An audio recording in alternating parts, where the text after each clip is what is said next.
Olá, criptomaníacos! Não dá para fazer uma abertura muito feliz devido aos acontecimentos que estão acontecendo. Estourou a guerra entre Rússia e Ucrânia.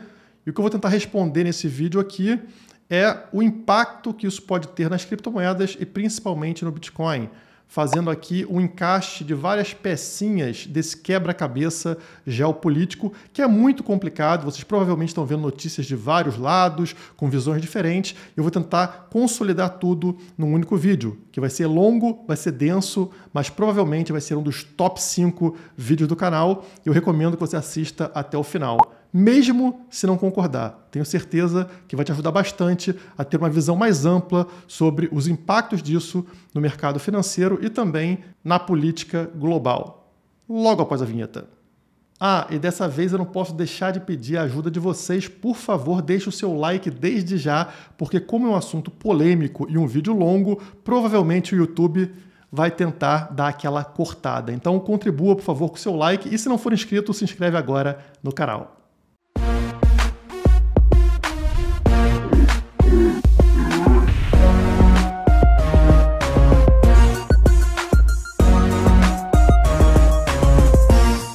Esse assunto é tão complexo que é até difícil saber por onde começar. Então eu vou tentar puxar um contexto sobre a situação política naquela região da Ucrânia. Na tela vocês encontram o mapa da Ucrânia. A Ucrânia é o que está marcado tanto na cor branca quanto na cor vermelha.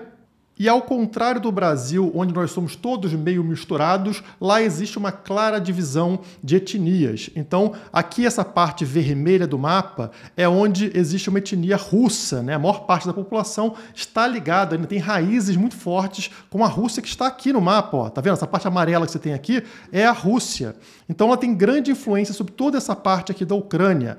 Esse mapa em vermelho indica regiões onde predominantemente a população fala russo. Aqui, por exemplo, em Donetsk, na Crimeia e tal, mais de 90% da população fala russo e nas outras regiões, pelo menos mais de 50%. Mais aqui para Kharkov e tal, mais de 20% da população fala russo. Portanto, existe uma grande influência russa. Já para esse lado aqui, mais ocidental da Ucrânia, a parte branca, ela é cercada por outros países europeus, como a Polônia, Romênia, Moldávia, e esse pessoal aqui da Ucrânia, menos de 20% falam russo. Na verdade, em algumas regiões, menos de 5% se comunicam em russo. Portanto, vocês percebem que existe já uma clara divisão entre o povo ucraniano. Nessa parte vermelha, muitos, inclusive, defendem a Rússia, defendem se tornar parte da Rússia.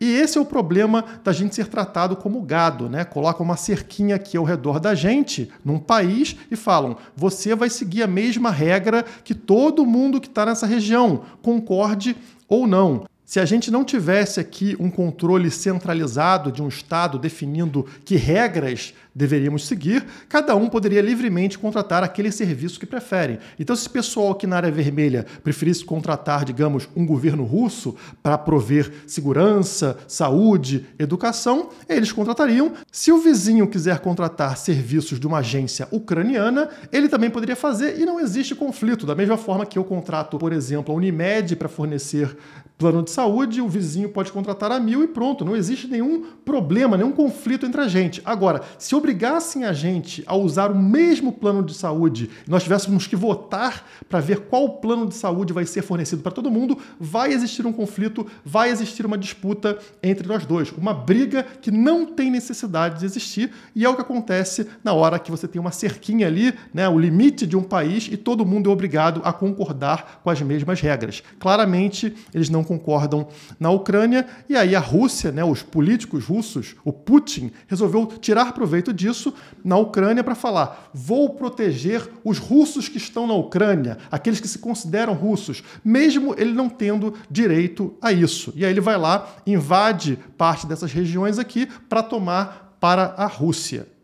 E enquanto isso é somente um joguinho de war para os políticos, né? Fica um parasita de um lado e o outro querendo conquistar territórios, indivíduos, pessoas estão morrendo, pessoas inocentes estão morrendo nesse conflito. O que a Rússia está fazendo é completamente antiético. Ela está descumprindo um contrato, um acordo que foi assinado anos atrás, chamado Memorando de Budapeste, que foi um acordo político assinado entre diversos países, entre eles a Federação Russa, ou seja, a Rússia, para garantir a segurança da Ucrânia. A Ucrânia entraria nesse tratado de não proliferação de armas nucleares, já que a Ucrânia era o terceiro país com maior armamento nuclear do mundo.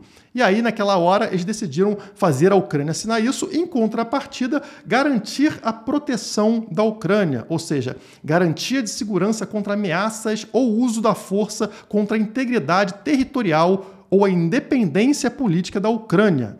Beleza, todo mundo assinou, a Rússia, os Estados Unidos, Reino Unido, China, França. Então a Rússia assinou. E aí, em contrapartida, a Ucrânia cedeu o terceiro maior arsenal de armas nucleares do mundo. Ela se desfez, entregando na mão de quem? Dos russos. Toma aqui toda a minha defesa, o armamento nuclear, e vocês garantem para mim que vocês jamais vão nos invadir ou vão ameaçar a independência da Ucrânia.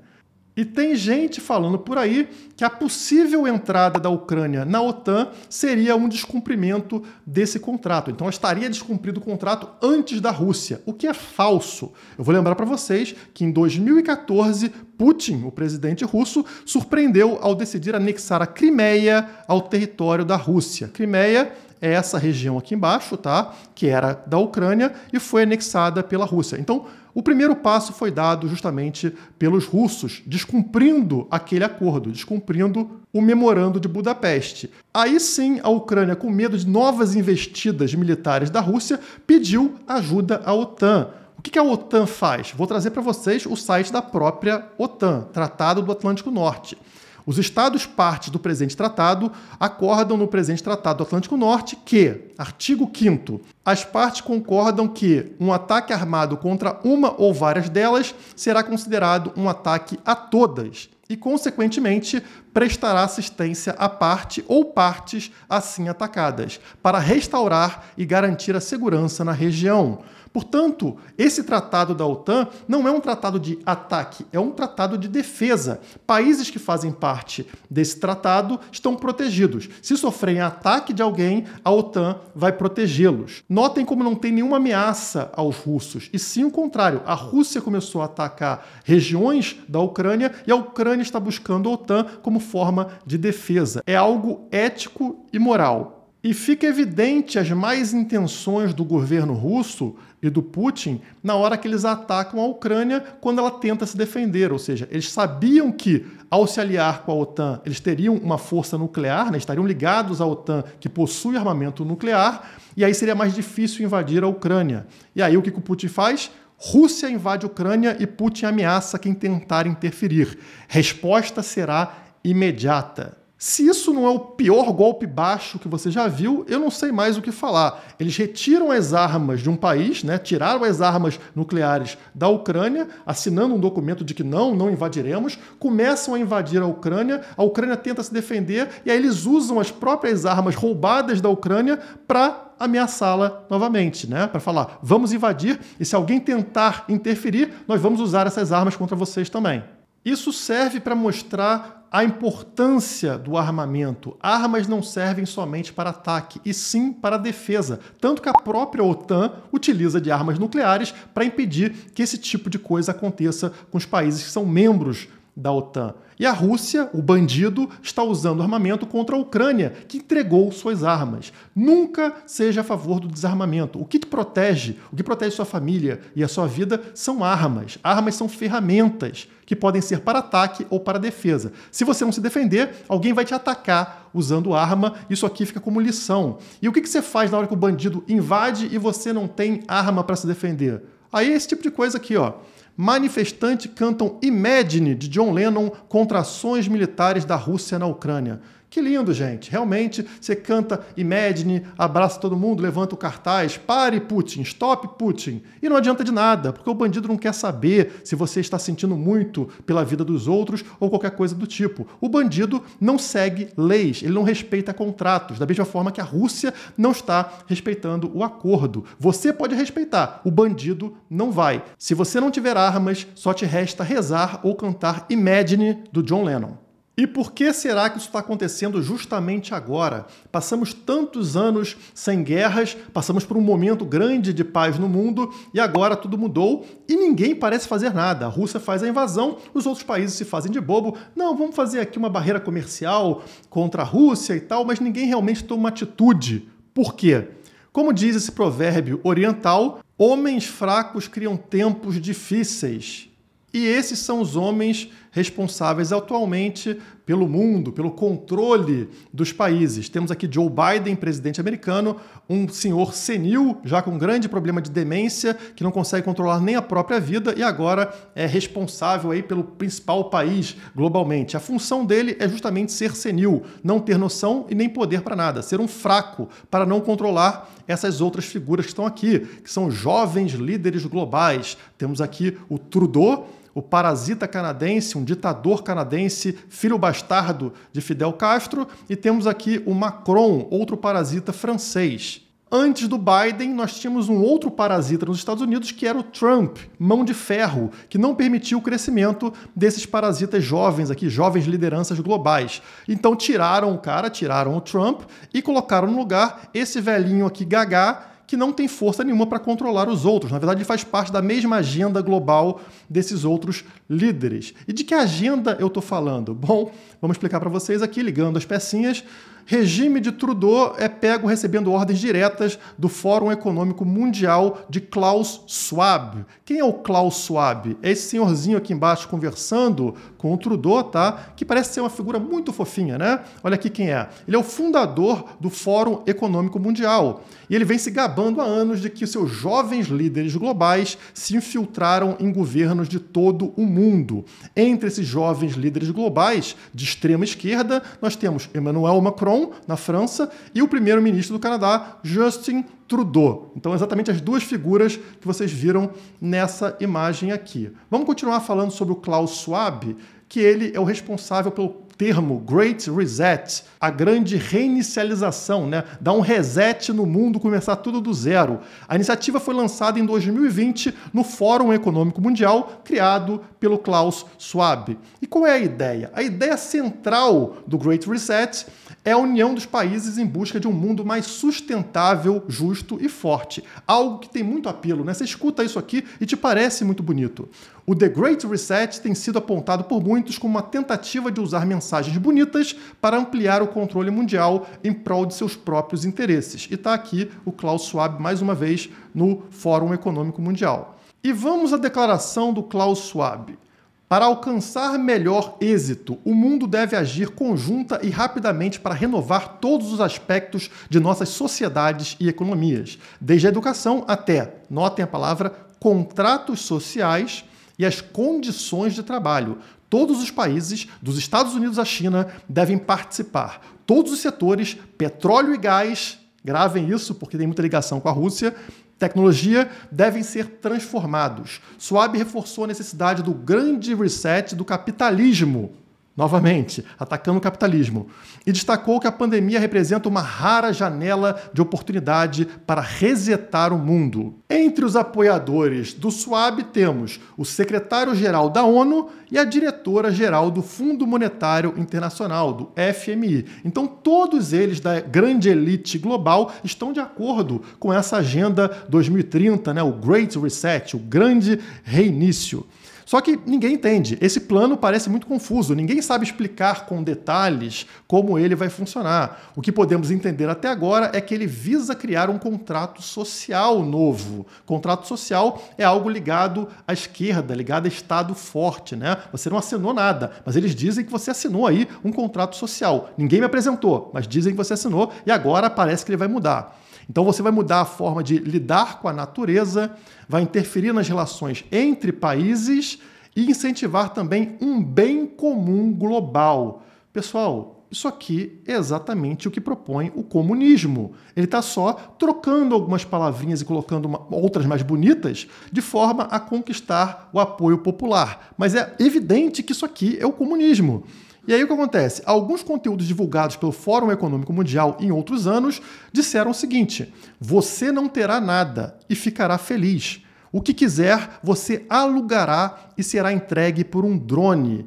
O que quer dizer você não terá nada? Você não terá propriedades, exatamente o que defende o comunismo. E você será feliz, entendeu? Você não precisa ter propriedades. É um completo absurdo que está sendo entregue aqui e difundido em todos os países devido a esse programa de jovens líderes globais, que são os atuais presidentes que estão sendo colocados em todos os países.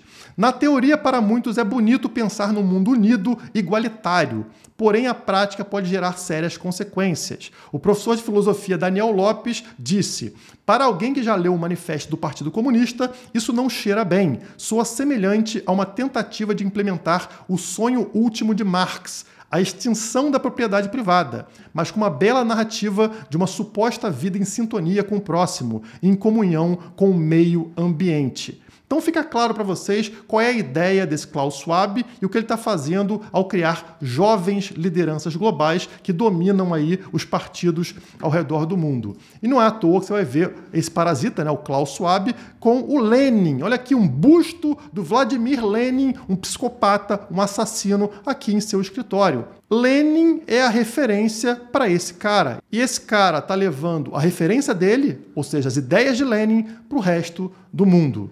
E pouco a pouco essa ideia vai sendo aceita pelo povo. Polêmica estátua de Lenin é inaugurada na Alemanha. Então o pessoal pega um psicopata total, coloca a estátua dele e dá um sorrisinho lá. Todo mundo feliz com a estátua do Lenin lá na Alemanha, acreditem ou não. O que eles falam sobre isso? Então aqui, ó, Lenin era um pensador à frente do seu tempo, de importância histórica mundial, um combatente pela liberdade e pela democracia. Fechner, que é a líder desse movimento, descreveu o seu partido como muito moderno, pois se inspira em grandes figuras históricas. Quais seriam essas grandes figuras históricas, pessoal? Lenin, o fundador do comunismo Karl Marx e também Mao Tse-tung, além do ditador Joseph Stalin. Essas são as grandes figuras para a juventude lá na Alemanha e aparece aqui a estátua do desgraçado, né? A mesma estátua que o Klaus Schwab tem no seu móvel. Outra pauta do Great Reset, como vocês leram lá, é a questão da sustentabilidade, da natureza, né? E, portanto, algumas coisas precisam ser atacadas, como, por exemplo, usinas nucleares. Então, já tem mais ou menos uma década que a Europa fez um acordo para a redução do número de usinas nucleares, que era justamente o que permitia aos países europeus ter autonomia energética, não depender de terceiros para ter sua própria energia. Está aqui a notícia: a Alemanha aprova fim de usinas nucleares até 2022. Essa notícia é de 2011, tá? 11 anos atrás. Então, desde 2011, fizeram um acordo para acabar com usinas nucleares, que, acreditem ou não, são totalmente limpas. Usina nuclear não produz aí CO2, não produz nada poluente para a atmosfera, mas eles vão usar como desculpa que pode acontecer acidente. Claro, acidentes acontecem, sempre podem acontecer, mas não é motivo de você acabar ali com o fornecimento de um país, com a independência de um país com relação à sua produção energética. E aí o que aconteceu? A Alemanha continuou, né, empurrando isso para toda a Europa, como vocês podem ver nessa outra notícia. Verdes da Alemanha lideram um ataque contra a energia nuclear na União Europeia. E qual foi o resultado dessa redução da energia nuclear nos países europeus? Eles se tornaram dependentes de um país específico. Sabem que país é esse? Rússia. Sim,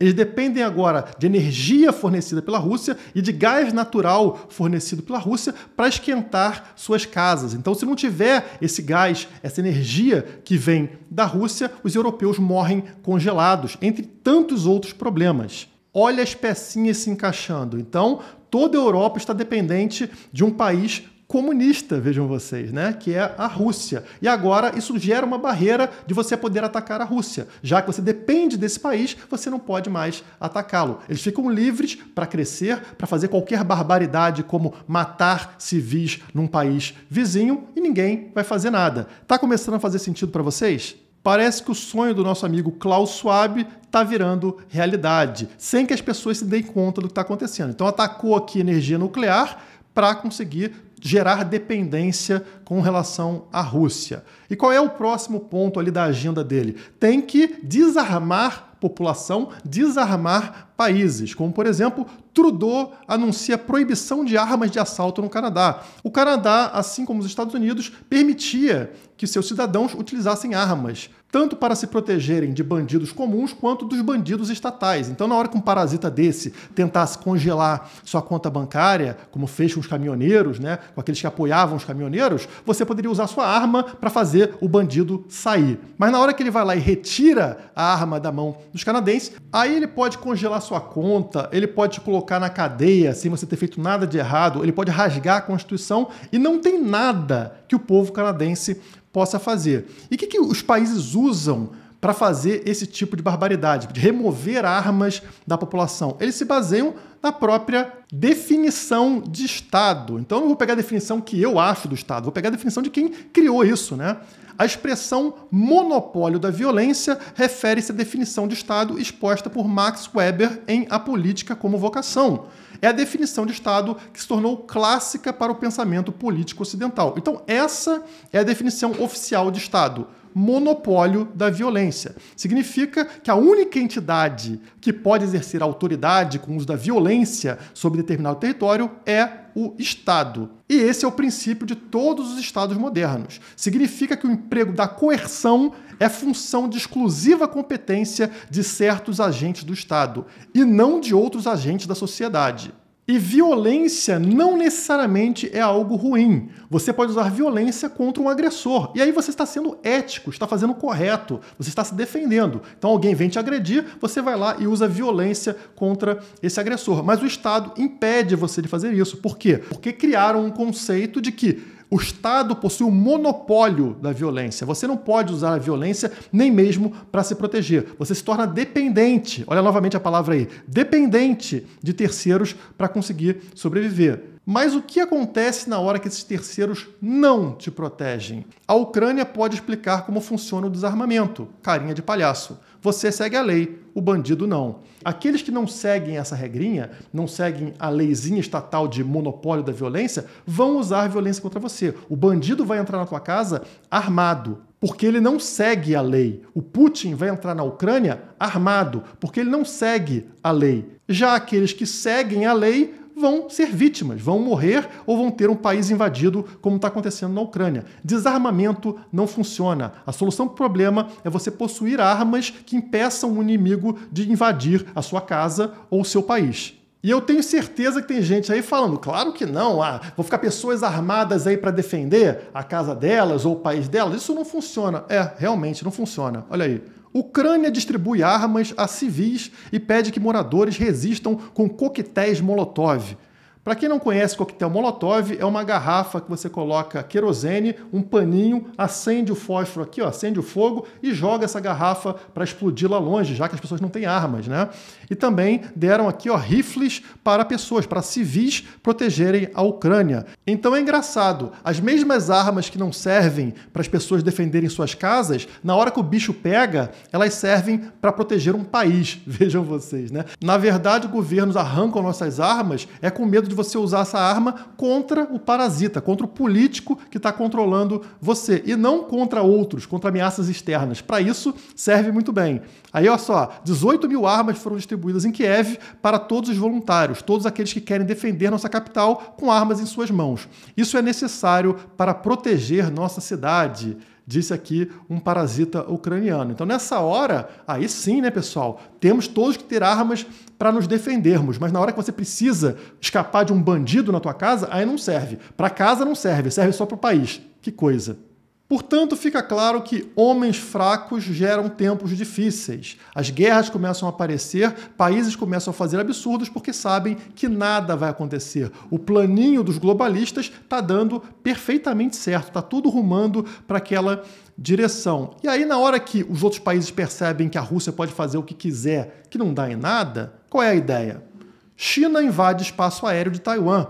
Taiwan também pertencia a território chinês e conseguiu ali uma certa independência, né? Se desligar da China e crescer e prosperar muito mais. E também existe um acordo para que Taiwan não seja invadido pela China. Mas a China viu a Rússia entrando na Ucrânia e não acontecendo nada, não tendo nenhum grande problema com relação aos outros países, o que ela começa a fazer? Bom, vamos colocar um pezinho lá em Taiwan também. Invadir o espaço aéreo aqui com caças, né? Então com bombardeiros e tal. E aí, olha lá, O pessoal de Taiwan teve que ficar próximo para ver, para vigiar o que está acontecendo. E é mais um país que possui armamento pesado, armamento militar, armamento nuclear, a China, né? Enquanto Taiwan não tem essa defesa. Mais uma vez mostrando para vocês que não tem essa de acordo, papelzinho, palavra que vai ajudar. Na hora que o bicho pega, todo mundo se esquiva e depende de você possuir arma para se defender. E eu quero fazer uma provocação nesse vídeo. Quem vocês acham que financia a guerra? Quem dá dinheiro para esses psicopatas fazerem o que quiserem com esse dinheiro, incluindo guerras? Sim, somos nós, são vocês que fazem isso na hora que utilizam o dinheiro deles. Porque da onde vem o dinheiro para comprar equipamento militar? Esse dinheiro é proveniente de impostos. Esse dinheiro é proveniente de inflação, governo imprimindo dinheiro, tirando o valor da moeda estatal que você usa e passando para a mão do parasita, ou diretamente na cobrança de impostos. É o seu dinheiro que é usado para aquilo que você não concorda. Você não tem nenhum controle sobre o que vão fazer com o seu dinheiro. As suas mãos estão sujas de sangue. Você usa uma ferramenta que é utilizada para matar pessoas, para tirar vidas, queira você ou não. E eu pergunto, cadê o cancelamento dessa ferramenta, né? Nós vemos agora um momento de cancelamento virtual, a pessoa faz um vídeo, num podcast cancelam, a pessoa escreve um texto, cancelam. Por que não cancelam um real? Por que não cancelam um dólar? Uma ferramenta maligna que permite que parasitas destruam vidas. Aí ninguém cancela, né? Por que as pessoas não fazem uma campanha para a migração em massa do dólar, do real, para o Bitcoin, que é uma moeda ética? E por que é uma moeda ética? O Bitcoin que está na minha carteira, está aqui no meu celular, ó, todos os satoshinhos que estão aqui dentro do meu celular, nenhum satoshinho sequer foi usado para financiar guerra ou para financiar qualquer coisa que eu não concorde, porque governo nenhum coloca a mão no meu dinheiro. Então o dinheiro que eu tenho aqui, eu invisto onde eu concordo, naquelas coisas que eu estou de acordo. Então, uma empresa que eu acho ética, que eu concordo com o que ela faz, eu pago o produto. Uma pessoa que eu gosto, eu quero apoiar, o caminhoneiro no Canadá, eu vou lá e dou o meu dinheiro pro cara. Por quê? Porque é o meu dinheiro. Eu não pego esse dinheiro, dou na mão de um político para ele usar como bem entender. Você não sabe para onde vai o seu dinheiro, muitas vezes vai para aquilo que é contra você mesmo, tá? O seu dinheiro cai na mão de um político que é contrário aos seus valores. Então vamos fazer uma campanha. Cancelem o real, cancelem o dólar. Por que não fazem, né? É muito fácil cancelar pessoas por opiniões, mas na hora que tem uma ferramenta que mata pessoas, que é financiada por meio do nosso dinheiro, do dinheiro estatal que você está usando, aí ninguém cancela. E eu vou usar aqui as palavras do autor do livro O Padrão Bitcoin, que é o livro mais famoso com relação ao Bitcoin. Ele disse o seguinte: o custo real do Bitcoin são os seus equipamentos e a eletricidade necessária para rodar a sua rede, ou seja, a mineração. O custo real do dinheiro fiduciário são as centenas de milhões de mortes financiadas por estados tornados onipotentes graças à inflação. Esses estados usam seu dinheiro para entrar em guerra devido a interesses econômicos. É isso que sustenta o poder dessas moedas. Ele quer gás, ele quer alguma coisa que sustente o poder econômico daquele país. Idem para a Rússia. Na hora que ela entra numa guerra como essa, ela sabe que consequências econômicas vão acontecer e que muitas vezes serão favoráveis a ela. Isso não acontece no Bitcoin. O grande custo do Bitcoin é energia elétrica e não vidas que são perdidas aí em guerra e também por outros problemas econômicos gerados pela inflação. E falando nisso, olha aí, petróleo passa de $100 pela primeira vez desde 2014 com a invasão da Ucrânia. E adivinhem qual é o terceiro maior produtor de petróleo e gás do mundo? Sim, a Rússia de Vladimir Putin. Então ele gera um problema para todo mundo, né? É péssimo para todos os indivíduos, porque cai a produtividade de um país, aumenta o custo para todo mundo, mas para o parasita aqui é ótimo. Ó, sobe o valor do produto que ele possui. Olha aí, o petróleo fica mais caro e a Rússia vende petróleo. Então, os interesses são completamente contrários. Para o parasita, uma guerra pode ser boa, enquanto para todo o resto do mundo é ruim. Isso vai acontecer, porque o incentivo é perverso na hora que você tem centralização de poder. Eu sinceramente espero que somente essa razão já seja suficiente para você migrar da moeda estatal para o Bitcoin. Pare de financiar guerras, pare de financiar criminosos que usam seu dinheiro para isso. Mas se não for suficiente ainda, temos vários outros motivos. Essa notícia ajuda você a entender. Na hora que deu a guerra lá na Ucrânia, a Ucrânia limitou saques em dinheiro e suspendeu compras em moeda estrangeira. Mais uma vez, um Estado congelando contas, proibindo você de ter acesso ao seu dinheiro no momento que você mais precisa. As medidas ocorreram no momento em que as pessoas faziam fila para tentar obter dinheiro, água e comida após o ataque da Rússia à Ucrânia. O parasita não tem pena de você. Ele pensa no bolso dele, ele pensa na economia dele. Se o país está com problema, muita gente quer tirar dinheiro do banco ou trocar de moeda, isso é negativo para o parasita. Então, você vai passar fome, você vai passar sede e vai ficar, sim, sem dinheiro. É assim que funciona na hora que você utiliza uma moeda estatal controlada por esse povo, por esses criminosos. Por isso que você precisa usar o Bitcoin. Se ainda não for suficiente, estou falando aqui da Ucrânia, se ainda não for suficiente e você for russo, também vai dar problema. Por quê? SWIFT é um sistema financeiro global. Todos os países utilizam para fazer trocas, né, para fazer comércio ao redor do mundo. Todos os bancos estão ligados ao sistema SWIFT e a Rússia pode ser excluída. Exclusão da Rússia do sistema global de meios de pagamento pode gerar um problema imenso, não somente para os políticos, né, para o governo, mas também, principalmente, para os indivíduos, já que todos eles são dependentes do sistema global. E aí você não consegue mais usar banco, não consegue mais usar dinheiro. Mesmo não tendo nenhuma relação com esse conflito. Você quer viver a tua vida, quer produzir, quer tocar os seus negócios, mas não pode, porque existe um parasita no controle do seu dinheiro. E como a matéria fala, a Rússia é o segundo maior país na utilização do sistema SWIFT. São mais de 300 instituições financeiras pertencendo ao sistema. Imagina o problema que não vai dar se tirarem a Rússia desse sistema SWIFT. Quantas empresas, quantas pessoas vão ter problemas seríssimos. E já existe precedente com relação a isso, tá? Em 2019, o SWIFT suspendeu o acesso de alguns bancos iranianos à sua rede, devido a sanções ao Irã pelos Estados Unidos. E quem estava no poder em 2019? O Mão de Ferro. Tinha o Trump lá, né? Alguém que é forte para falar, vamos tirar o Irã, porque o Irã está fazendo besteira, então tira, faz aqui uma barreira com relação a esse país e ele não vai conseguir fazer comércio internacional. Você acha que isso vai acontecer agora com o Gagá do Biden lá no poder? Claro que não. A Rússia sabe que isso não vai acontecer. Ela tem muito mais força, os outros países agora dependem dela pela questão energética, como eu falei para vocês, né? Não pode mais ter usina nuclear, então precisam do gás da Rússia. Como é que você vai boicotar a Rússia? Não consegue. O ditador russo consegue dominar e fazer o que bem entender ao redor do mundo. Mas vamos supor que eles consigam fazer isso, né? Bloqueiem o SWIFT da Rússia. O que o pessoal do SWIFT acha disso?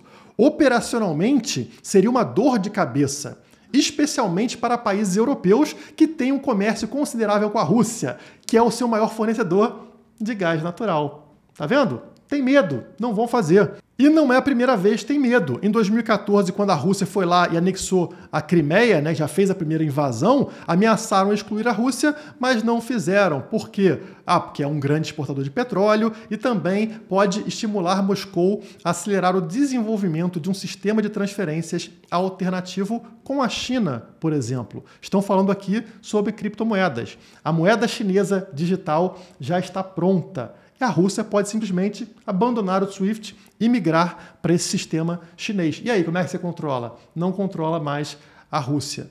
Checkmate russo. E também temos uma outra opção aqui, caso a Rússia não queira ficar na mão da China. Eles podem adotar o próprio Bitcoin. Então, notem aqui como as criptomoedas se tornaram alternativa para fugir de barreiras, tanto para indivíduos como nós, como os caminhoneiros canadenses, como os ucranianos que estão com as contas bloqueadas, mas também aos países que sofrem sanções, sofrem barreiras comerciais. Então o Bitcoin, as criptomoedas, servem para resolver o problema de todos. E é por isso que elas vão crescer, elas vão dominar o mercado. Vocês não têm que olhar para o curto prazo. Na hora que acontece uma explosão, qual é a tendência? Todo mundo sai correndo de forma irracional. Cada um quer proteção, quer salvar sua vida. Então, no primeiro momento, tudo vai cair. As pessoas entendem que Bitcoin é o quê? Bitcoin é arriscado. Não, vende Bitcoin e vai para a mão dos governos. Volta para o dólar, volta para o real, volta para títulos públicos. E o que vai acontecer na sequência é que esses governos, na hora que dá um problema como esse, eles vão se endividar, eles vão imprimir moeda, seja para pagar por uma guerra, seja para se proteger de uma guerra. E da mesma forma que isso acontece, a produtividade mundial real cai, ou seja, os produtos vão ficar mais caros. Existe uma inflação no mercado. Fica mais caro você comprar as coisas e você fica com menos poder de compra. Não faz sentido racional você migrar todo o seu recurso, todo o dinheiro que você possui, para a moeda estatal. O lógico seria, migre para um ativo que é escasso, que não será inflacionado. E o Bitcoin é isso. No longo prazo, os fundamentos, a lógica vão dominar. Não tem como ser diferente. No curto prazo, temos sangue, temos dificuldade, mas no longo prazo, como sempre, o Bitcoin vai subir. Mas enquanto o Bitcoin não é enxergado como um ativo de proteção, e sim como um ativo de risco, veremos esse tipo de comentário. Temos aqui o Pablo Spyer, vai Tourinho, postando o seguinte no dia 24 de fevereiro. Na hora do verdadeiro perigo, na hora de correr para a segurança de verdade, ouro ou Bitcoin? Hoje descobrimos. Aí ele postou aqui o gráficozinho dele, ó. O ouro é o amarelinho, tá? E o Bitcoin era o azulzinho. Aí deu a guerra, deu o problema. Ele falou o seguinte, o Bitcoin desabou aqui, né? E o ourinho dele subiu. Olha lá, então quer dizer, o ouro seria um ativo de proteção e o Bitcoin não. O Bitcoin não serve como proteção, né, Pablo? Aí eu postei na mesma hora o seguinte... Mais um tweet que vai envelhecer mal, assim como os postados em março de 2020 na pandemia, quando o Bitcoin afundou, mas sua recuperação foi extremamente mais rápida que de outros mercados. Pânico leva à irracionalidade, mas no longo prazo os fundamentos e a lógica dominam. Passou ali 1, 2 horas e adivinha o que aconteceu, pessoal? Pablo Spyer. Olha lá, o azulzinho que era o Bitcoin. Ele postou aqui, ó. Ele postou nesse momento aqui quando o Bitcoin estava lá embaixo.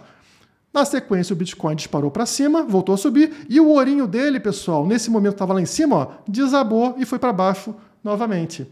Será que ele voltou aqui e falou, realmente ouro não serve como proteção, a proteção é o Bitcoin? Não, claro que não, né? E se fosse um analista sério, ele não pegaria o gráfico de somente um dia para mostrar para vocês algo que acontece esporadicamente. Ele pegaria o longo prazo para avaliar o Bitcoin contra esses ativos. E é isso que eu faço para vocês, pegando desde o início da pandemia. Então aqui no gráfico vocês têm uma linha vermelha que mostra a valorização do Bitcoin entre janeiro de 2020 e janeiro de 2021. Mesma coisa com relação ao ouro, que é a linha amarela, ao petróleo, que é a linha preta, e ao Dow Jones, as ações, que é a linha verde. E olhem só o que aconteceu, pessoal, de 2020 para frente. A gente teve aqui, em março de 2020, a pandemia, né? Estourou a pandemia. Olha lá, o Bitcoin despenca, assim como todos os ativos caem muito forte, né? E na sequência o que acontece é que o desempenho do Bitcoin é muito superior a de todos os outros. Chegando em janeiro de 2021, um ano depois, o Bitcoin com retorno de 294%, o ouro com 23%, as ações com 6%, e o petróleo com menos 21%. Qual desses ativos serviu realmente para proteger o seu capital, inclusive da inflação? Somente o Bitcoin. Ah, Guilherme, mas você pegou somente até janeiro de 2021. Você é bem malandrinho, né? Vou aumentar aqui para vocês então, tá, pessoal? Vamos pegar a partir aqui de junho de 2020, que é mais ou menos quando todos estavam próximos aqui de valorização, e vamos olhar para frente. Vamos olhar até próximo ao momento atual. Tá aí para vocês o gráfico, tá? Aqui, ó, junho de 2020 até o final de 2021, muito próximo do momento que a gente está, né?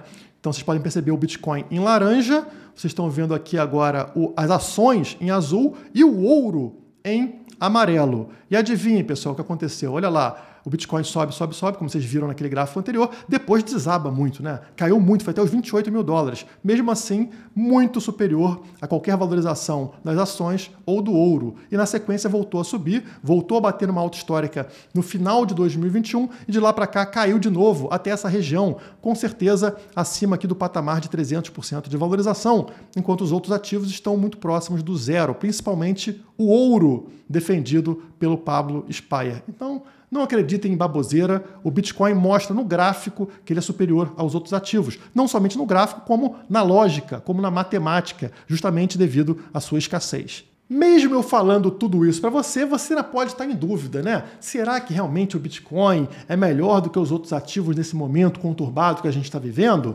Vamos analisar primeiro como que a guerra interferiu nas ações no passado, né? Porque as ações têm uma certa correlação com o Bitcoin em determinados momentos. Então tá aí a matéria do Estadão. Como o mercado financeiro reagiu às guerras nos últimos 63 anos. Estudo analisou o impacto e o tempo de recuperação do índice S&P 500, o índice de ações nos Estados Unidos. E aqui nós temos uma tabela que foi criada pelo pessoal da IUB, que é muito legal e mostra esse impacto e o tempo de recuperação para as ações voltarem a subir depois de explodir um conflito histórico aí, militar. E o que dá para perceber é que as guerras em geral têm um grande impacto nas ações e leva muito tempo para recuperação. Então aqui é a Guerra do Golfo. As ações caíram 20% e levou 211 dias para retornar ao patamar anterior. Então a recuperação foi lenta. Guerra do Vietnã, 1.017 dias para se recuperar de uma queda de quase 15%. E a guerra da Ucrânia, até o momento, uma queda de 7%, e a gente não sabe o tempo que vai levar para as ações se recuperarem. E a pergunta que eu faço para vocês é: faz sentido ações caírem num conflito como esse, numa guerra? Sim, por quê? Como eu falei para vocês, a tendência é o custo ficar mais alto, já que você tem uma redução da produtividade mundial, a produção cai, então o custo sobe. Todas as empresas precisam de insumos para produzir. Se elas vão comprar esses insumos mais caros, elas vão ter custo maior e também vão vender mais caro para uma população que vai ter menos poder de compra devido à inflação. Ou seja, a empresa custo mais alto, receita mais baixo, fatura menos. Se a empresa vale menos, as ações valem menos. Faz sentido ações caírem num cenário como esse. Faz sentido os investidores se desfazerem de ações. Mas será que o Bitcoin é um bicho parecido com ações? Não! É justamente o oposto. Ele é uma ferramenta para proteção contra a inflação, já que ele é escasso. Todo o resto pode subir, o Bitcoin não. Então você precisa de muito mais de todo o resto para comprar a mesma quantia de Bitcoin. A tendência é contrária. Ao contrário das ações, a tendência do Bitcoin é de valorização. Não no curto prazo, porque as pessoas agem de forma irracional, mas no médio a longo prazo o preço tem que subir. É uma questão lógica, exceto se a demanda não se mantivesse a mesma. E por que a demanda não seria a mesma num cenário onde as pessoas estão sendo bloqueadas, proibidas de utilizar dinheiro e a inflação está comendo solta? Não faz sentido lógico. E talvez seja esse o motivo da gente observar o seguinte, né? Como eu mostrei lá com o Pablo Spyer. O preço caiu. Sim, caiu, Pablo. Olha só, deu uma despencada no dia da guerra, veio aqui embaixo dos $34 mil. Mas logo na sequência se recuperou e o Bitcoin agora está acima dos $39 mil mais uma vez. Vocês sabem que é uma zona complicada, voltou para esse retângulo aqui que era suporte e que agora vira resistência. Então toda essa região é complicada e também temos aqui este indicador na cor amarela, que é a média móvel de 50 dias, posicionada exatamente aqui nos $40.400. Então é difícil romper isso, principalmente no momento turbulento globalmente que a gente está vivendo, mas é muito positivo que o Bitcoin tenha tido uma rápida recuperação. Toda a perda que ele teve no dia da guerra aqui já retornou e agora está até acima daquele momento. O Bitcoin é um ativo de proteção, tanto para indivíduos quanto para países. E é isso que a gente vai ver cada vez mais forte ao redor do mundo. Basta ter paciência e usar a lógica e não a boca, como alguns analistas do mercado. Ufa, eu espero que você tenha gostado. Se gostou, deixa aquele like e compartilha aí com todo mundo nas suas redes sociais, porque é muito importante que as pessoas comecem a encaixar essas pecinhas de um quebra-cabeça geopolítico muito complexo. Espero ter ajudado vocês nesse processo. Por hoje é só, muito obrigado e até a próxima.